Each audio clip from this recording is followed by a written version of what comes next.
All right, I want to try something with you. Just give me a minute on this. It's Monday night. You're at home. Maybe you're making a cup of tea. Maybe you're winding down after hard days of work. And you hear it shouting outside, commotion. You go to the window. You look out. You see a man on top of another man, a knife in his hand, still going. What do you do? Do you close the curtains and pretend nothing to see here? Or do you grab your phone and start filming? Or do you walk out your front door and run towards it? Because in Belfast on Monday night, people ran towards it. Ordinary residents came out of their house and physically pulled a knife wielding attacker off a stranger before the police even arrived. Let that sink in. In a world where people film women dying on trains and don't even look up from their screens, where a teenager can bleed out on a pavement while an officer tells him he's fine, you haven't been stabbed, mate. In that world, these people did the opposite. They didn't freeze, they didn't scroll, they ran into danger to save someone they never met. That should be the headline, but it's not. Because the real question isn't about their bravery, it's about why they had to be brave in the first place. This is what happened to Stephen Ogilvie, and the conversation that follows is the one the political class would rather you didn't have. Welcome back to another episode of the Thomas Cut.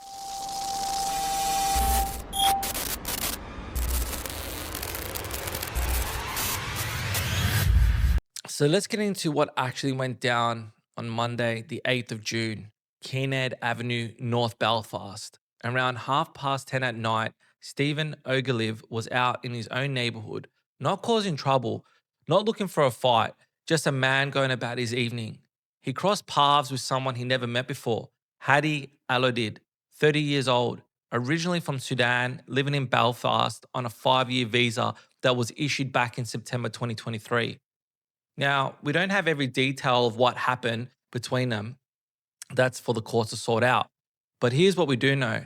When the police arrived, they found Alodid on top of Stephen, around armed with a blade, still attacking him. And look, I'm going to show you something now, and it's not easy viewing, I'm going to be honest. But if you want to understand what happened on Kinnaird Avenue, you need to see it. So I'm going to play it now.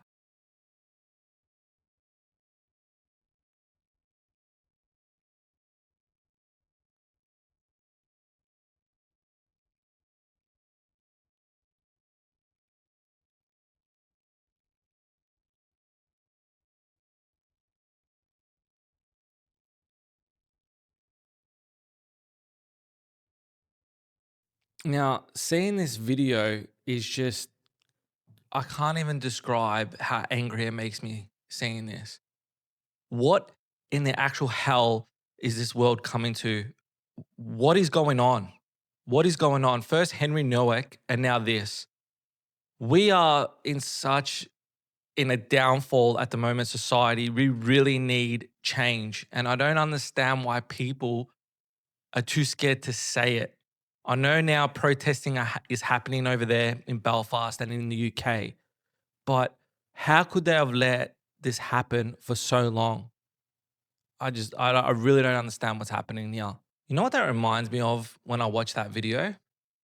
I'll tell you what it reminds me of. It reminds me of those nature documentaries where the lion has the gazelle pinned and the gazelle is still kicking and that lion just keeps its jaw locked. That's what that is, except it's not in the Serengeti. It's in a residential street in Belfast, Ireland. And the man on top of isn't an animal acting on instinct. He's a man who traveled through these safe countries to be there. The injuries tell the rest of the story. Check out this photo. Stefan was rushed to hospital. A detective told court what they had found. His left eye was completely gone. Deep slash wounds across his face, his head, his back. He's alive, but he'll carry what happened that night for the rest of his life. Now, here's where this thing takes a turn. Because while Stefan was on the ground, while Alodid was still on him like a lion, local people came out of their homes and ran towards the danger. Not one or two, multiple residents. The police service of Northern Ireland used the word bravery. They said these civilians ran before danger to reach an injured man. They physically engaged the attacker. They fought him off until police had arrived. And look, this is worth pausing on. This is worth pausing on. Last week, I told you about Henry Nowak, an 18-year-old stabbed to death in Southampton while the system treated him like the criminal and his killer like the victim. I told you about Arena Zarutska, attacked on a train in front of 4 passengers who sat there scrolling like she was background noise in their TikTok feed. In Arena's case, the bystanders did nothing. They didn't move. They didn't help. They just sat there. And I asked, what kind of society have we become where that's the normal response? In Henry's case, it was worse. The people paid to protect him were the ones who failed him. Well, Belfast just gave another answer. Not everyone has gone yet. We're not gone. Some people still remember what you're supposed to do when another human being is in danger. But here's the harder part, the part that goes beyond praising the neighbors. Why were they needed in the first place? Why was a Sudanese national who had traveled through Paris and Dublin standing on a street in North Belfast with a knife? That's the question. And that question takes us to a much darker place. Because here's what we know about how the accused got to Belfast. And this is the part where the system stops looking like a system and starts looking like a hotel with doors propped open and the front desk empty. Anyone can walk in, anyone can check in, and nobody's asking for ID. Hadi Alodid is a Sudanese national. According to Northern Ireland's chief constable, he was living in the UK on a 5-year visa issued in September 2023. The route he took, as reported by the ABC, Sudan to Paris, then Paris to Dublin, then Dublin to Belfast. After arriving, he claimed asylum. Sudan to France, France to Ireland, Ireland to Northern Ireland. 3 countries, all of them safe, all of them functioning democracies with their own asylum processes. At any point along that chain, he could have been stopped. At any point, a border official could have asked, "Where are you going? Why are you still moving?" Nobody stopped him.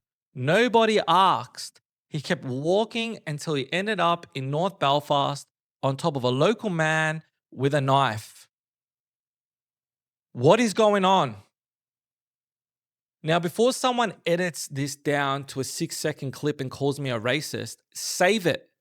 Most asylum seekers are good people fleeing bad situations. This isn't about them.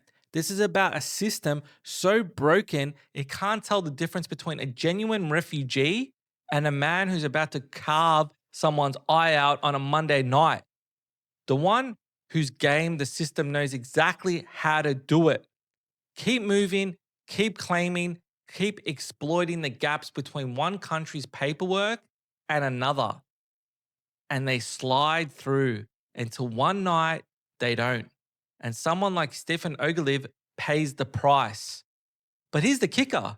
The Northern Ireland Secretary, the man in charge of the region, was asked whether Alodid entered the UK legally. His answer? He couldn't confirm it. He doesn't know. How? The man running the place cannot tell you whether the person accused of carving a man's eye out was even supposed to be in the country. That's not governance.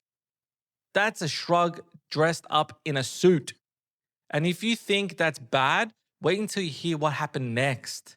So 2 days after the attack, Alodid appears at Belfast Magistrates Court via video link. Attempted murder, possession of a knife, threats to kill. But that charge sheet isn't the worst of it. Not even close. Picture this. You're a nurse. You've just finished a 12-hour shift. A man comes in with a hand injury. You treat him. You're professional. You're kind. And while you're bandaging his hand, he looks you in the eye and says, "I will kill you." That's not a movie script. That's what actually happened in the hospital. The Irish Times confirmed it. He also allegedly said, "I've killed someone. I don't know if they are dead." He was in their care they were helping him. And his response was to threaten their lives. It's actually laughable. I can't. It is so cooked. The judge didn't hesitate. Bail refused. District Judge Stephen Nguyen said the risks were too high and couldn't be managed by any conditions. Case adjourned to the 8th of July. Alodid sat through the hearing with an Arabic interpreter. He refused legal representation. When the charges were put on him, he said nothing. Nothing. No remorse, nothing. Now, look, silence isn't proof of guilt. I'm not going to stand here and tell you it is. But if you're innocent, if this is all a terrible misunderstanding, do you sit mute while a judge reads out attempted murder? Or do you grab the first lawyer you can find and start explaining? I'll let you decide. But while the courts do their thing, something else has been brewing. And pretending it isn't happening would be dishonest. So in the days since the attack, the anger in North Belfast hasn't stayed quiet. People in the streets, fires, clashes, the kind of disruption that makes politicians reach for the words like thuggery while ignoring what lit the fuse. Now, I'm not going to sit here and tell you the burning thing solves anything. It doesn't. But I'm also not going to pretend the anger comes from nowhere.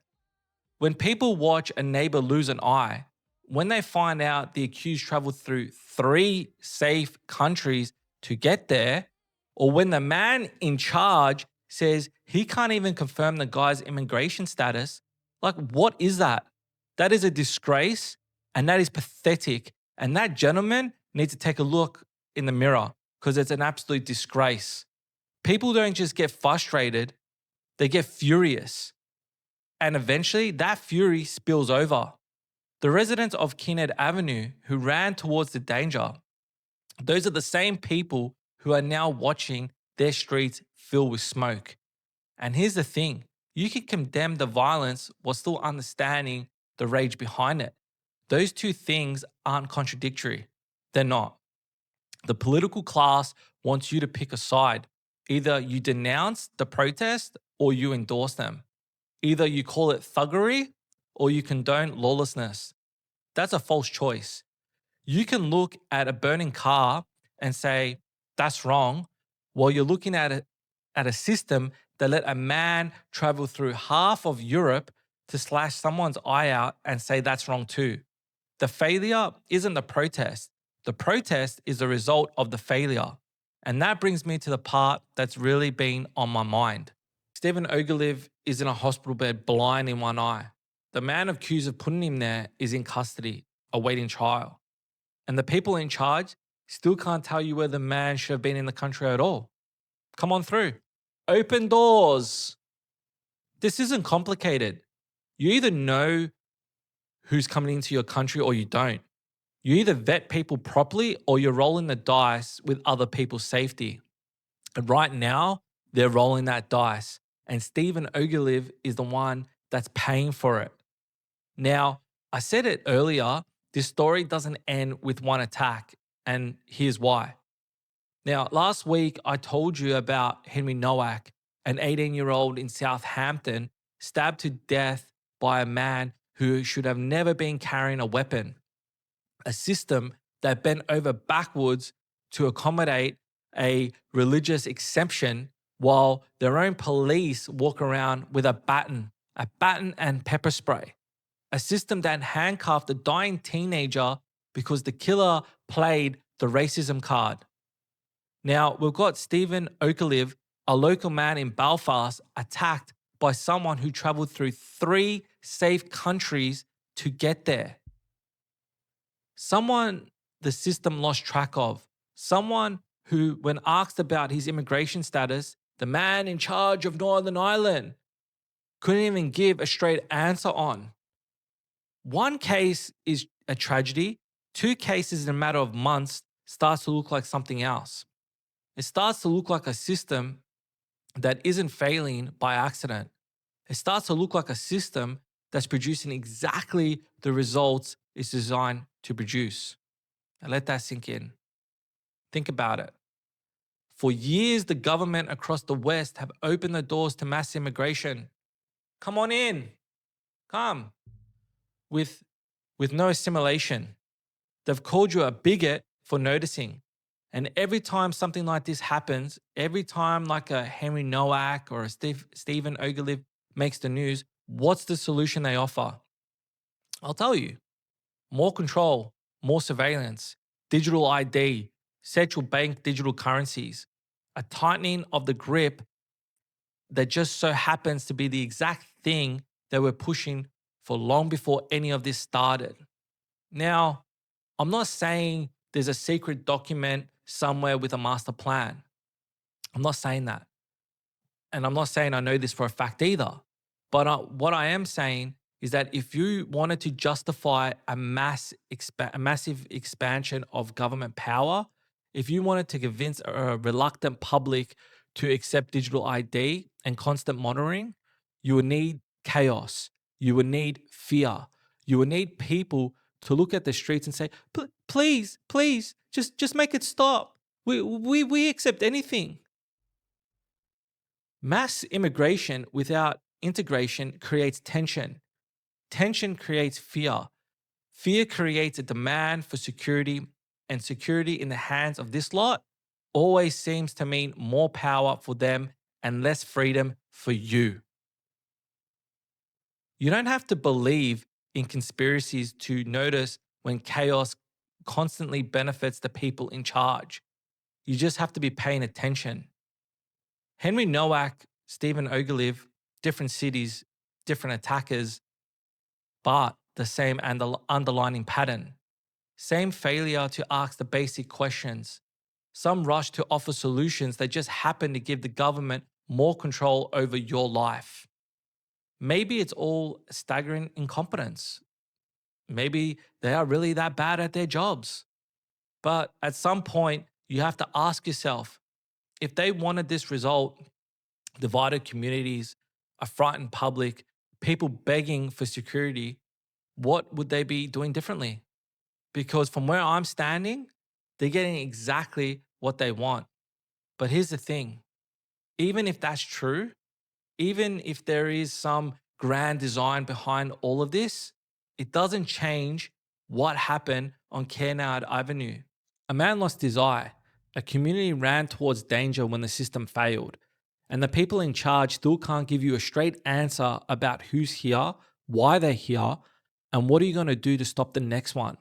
Now, to the residents who ran out of their homes, you're the heroes. You did what the state couldn't do that night. You didn't wait for a committee. You didn't form a working group. You saw a human being in danger and you moved. That's the instinct of a functioning society, but it shouldn't have to be your job. Stephen Ogilvie should have walked home that night without losing an eye. Henry Nowak should have made it back to his home in Southampton. But they didn't, because the system that was supposed to protect them is either catastrophically incompetent or it's doing what it was designed to do. Either way, the result is the same. And either way, we're allowed to ask why. The system wants you to stop asking. It wants you to accept the chaos, accept the fear, accept whatever solution they hand you. Don't. Keep asking, keep noticing, keep running towards the danger, metaphorically, at least. That's what this channel is for. Hit subscribe. We'll keep asking. I'm Thomas, and this is the Thomas Cut. I'll see you on the next one.